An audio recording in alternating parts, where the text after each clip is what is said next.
Burn. Yum. Yum. How do you do, G-Pot crew? It's your naughty buddy Putty here, and me, I'm this little guy right here, just got back from seeing Ghostbusters Afterlife, and I'm excited to talk about what I liked, what I disliked, and just the majority of if this is actually a good movie. So if at any point you do like the video, make sure you hit that like button, make sure you hit that subscribe button. Also, I'm throwing a quick shout out there. If you're not a Fortnite fan, you can kind of skip this, but if you are a Fortnite fan, they have put the Ghostbusters outfits in the item shop. So if you're planning on grabbing any of the Ghostbusters item or the brand new Ghostbusters emote, please use my supporter credit code PUTTY. That's PUTTY. Simple as that. Okay, let's get into what this actually is. A review for Ghostbusters Afterlife. This is going to be a spoiler-free review, so do not worry. I'm not going to spoil anything. But what do I think of the movie? Well, honestly, here's the thing. Whenever I do scoring, I always tend to give high scores to movies, even when they're not that good. And I've gotten a lot better about my scoring system. But with that being said, I'm gonna give this really good scores, guys. Here's the thing. This was a delightful, fun movie. Being a Ghostbusters fan and growing up with it is something that a lot of people aren't aware of how it was in my life. It wasn't just a movie or a cartoon that I watched. It was a big part of my life, especially since it's a big part of a family member's life. For those that are unaware, I actually grew up with another beside my family on my stepdad's side, and I had a cousin by the name of Jeff that was a huge Ghostbusters fan, so much so that it trickled onto me. I can't thank him enough for, one, selling his PlayStation 5 to me brand new, and two, for making me the Ghostbusters fan I am today.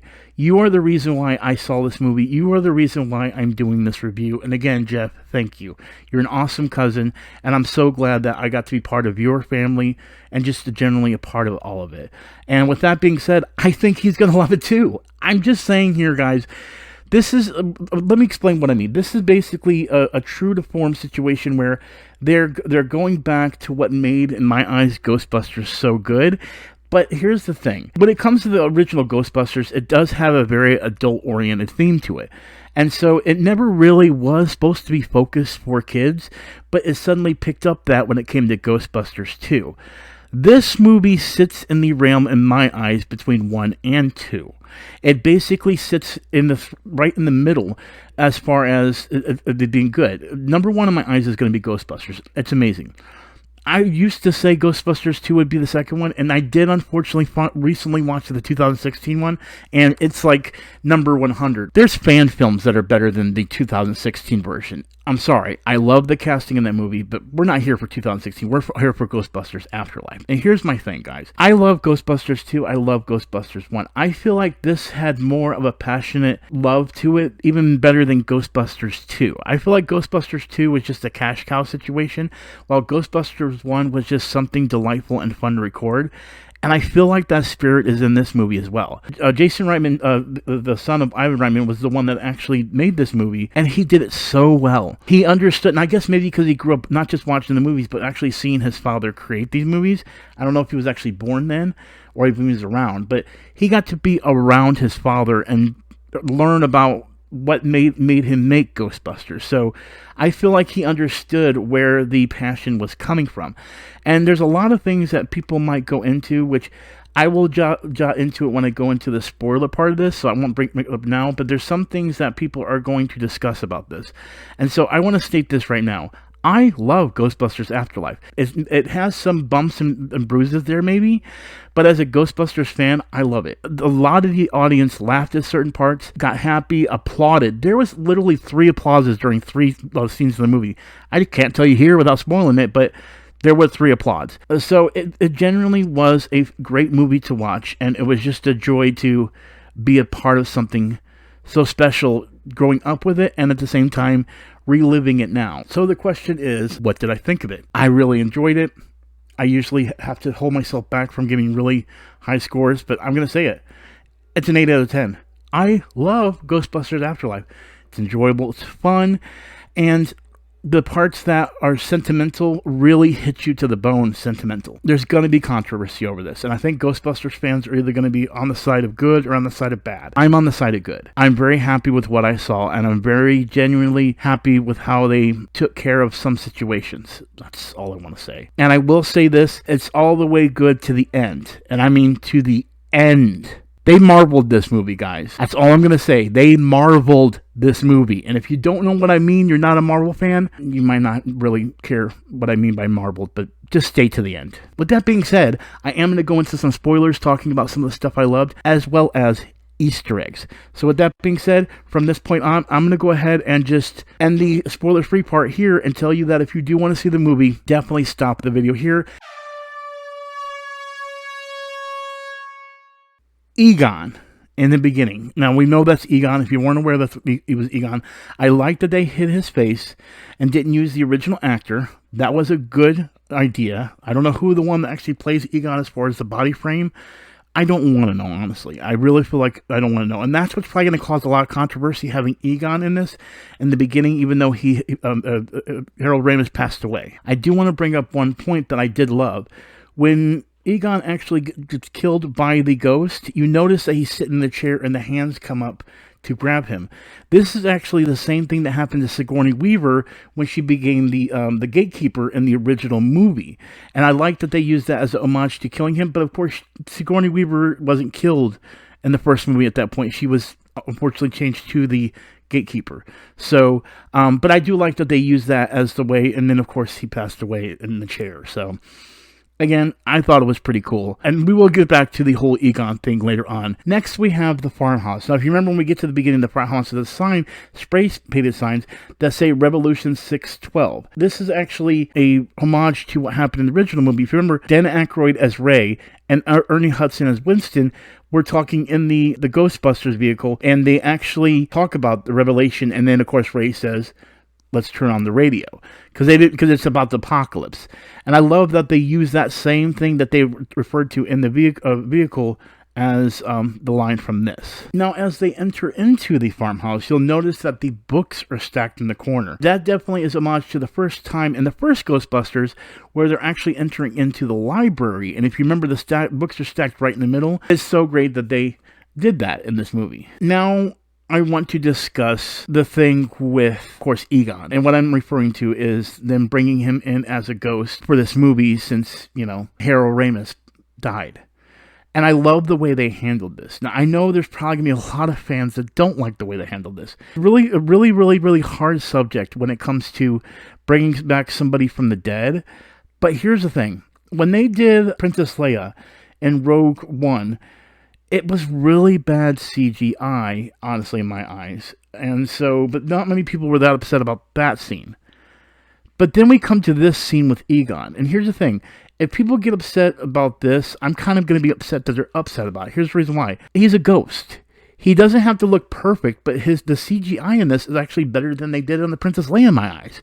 And it looks like a ghost that we want Harold Ramis's, a.k.a. Egon's, look to be. I really thoroughly loved it. I loved that they did this properly when it came to the movie. And so a lot of people may not like it, but I felt the charm, especially how they brought him in with the little girl, with his daughter, with Phoebe. Which, by the way, Phoebe and Podcast are awesome in this. They're probably my two favorite characters outside of the original Ghostbusters. And come on, we cheered. There were people in the audience that literally applauded when the Ghostbusters showed up, the original 3. And then we see Egon's ghost there helping them out to destroy Gozer, and then they all look at him, and it's just the charm of them from what they were, especially Bill Murray, the way he was as his original character. They did a great job. Honestly, I can understand why they didn't put them all in there, is because they're trying to give it out to a new audience. We're trying to bring it in as something special for kids, because this was something that we did watch as kids.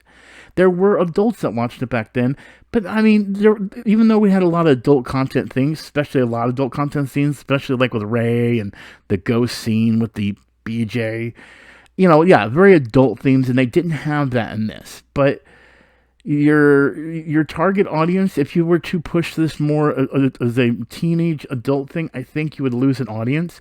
And I feel like they did it enough to squarely put it to where it's like Ghostbusters 2. That's what I'm talking about, it being right in the middle between Ghostbusters 1 and 2. It has that charm of Ghostbusters 1. I mean, it has that funny adult humor, especially with Paul Rudd and everything. It's very enjoyable. But then it has the more childlike behavior that Ghostbusters 2 had. And it does it in a way that's really balanced to me. And I'm going to be doing a podcast with John from RLG Cast, and I know this is something that we're going to be talking about and probably bring up into point in this as well. And I'm going to be very naturally honest. I understand why people might be upset by that, but again, I love what they did. They did an amazing job, and I feel very comfortable in saying that this is a good movie, especially since people are not probably going to stay to the end credits, because we've marveled it in a lot. People stay to the end credits now because of Marvel, but I feel like a lot of people aren't going to think that's happened. But if you stay to the mid-credit scene, you then finally see the scene where Dr. Peter Venkman, a.k.a. Bill Murray, and Dana Barrett, a.k.a. Sigourney Weaver, as she is now in the other side of the role, doing the electric shock therapy to Peter Venkman. It's really funny. And I love how she even mentions how, did you mark these cards? And still shocks him when he gets it right. It's such a beautiful homage to the last thing. But then what a lot of people don't realize is you need to stay to the end credits as well. There's a scene, which again, this is spoiler territory. If you guys haven't seen the movie and you didn't see the end credits, then here's the thing. This is a double spoiler, guys. If you did not see the end credits and want to see it, then stop here and wait till you get to see it yourself. But if you didn't see it, and you don't mind being spoiled, or you do mind being spoiled, whatever. Ernie Hudson, a.k.a. ends up buying back, which I thought it got turned... Wait, didn't they say it got turned into a Starbucks? I'm confused now. In the movie, they say it got turned into a Starbucks. Maybe it didn't. I don't know. But they bring in the vehicle, and it looks like Ernie Hudson's character is going to refurbish the vehicle itself. But now apparently he's rich and owns his own business, and I don't know what the business is. I think that's a hint on something. I don't know. But he's with Annie Potts there that plays Janine from the original 2 movies. So again, they really put the original characters back into this movie, but did very good in the care of keeping the family-oriented situation and keeping it and the family, so to say, with Egon. So, yeah, I enjoyed Ghostbusters Afterlife. The care, the love that went into this movie is amazing to me, and I love it. And I love Ghostbusters. This definitely has to go in my collection of great movies. And there you guys have it. That is my review for Ghostbusters Afterlife. Guys, my next movie review is going to be the new Spider-Man coming in December, but my next review is going to be Hawkeye on Disney+. As always, I am Putty. I appreciate you watching, and I will see you in the next review. Until next time, peace.